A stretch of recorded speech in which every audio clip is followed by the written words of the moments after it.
ในวันที่23มังกร2026อยู่ที่สภาประชาชนแขวงบริคำไซได้จัดพิธี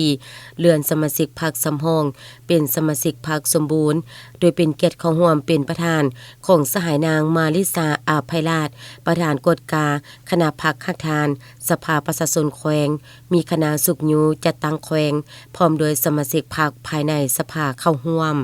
ในพิธีสหายธีรพงษ์จันตา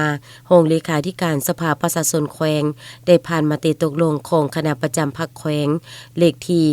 690ทับคปพคลงวันที่25ธันวาคม2025ว่าด้วยการเลื่อนสมาชิกพรรคสำรองเป็นสมาชิกพรรคสมบูรณ์จำนวน4สหายคือสหายนางสุรยาไสยวงศ์สหายนางเจียงคำแสงสิทธิ์ประเสริฐสหายจักรพันธ์สารณีสหายอุ่นแก้วนินละวงจากนั้นก็ได้มอบข้อตกลงให้ตลาดสหายโอกาสนี้สหายนางมาริสาอาภัยราชก็ได้ให้เกียรติอารมณ์และทิศสีนำอย่างลึกซึ้งเน้นหนักให้สมาชิกพรรคสมบูรณ์ใหม่สืบต่อยึดมั่นในอุดมการณ์ของพรรคมีความรับผิดชอบสูงเป็นแบบอย่างที่ดีในการเฮ็ดเวียกและการดำรงชีวิตพร้อมทั้งมีส่วนร่วมอย่างแข็งแรงเข้าในการสร้างสรรค์และพัฒนาประเทศชาติก็คือแขวงบริคำไซ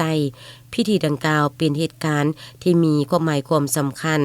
ในการเสริมสร้างกำลังพรรคให้เข้มแข็งขึ้นและเป็นแรงผลักดันให้การปฏิบัติหน้าที่การเมืองบรรลุผลสำเร็จตามเป้าหมายที่วางไว้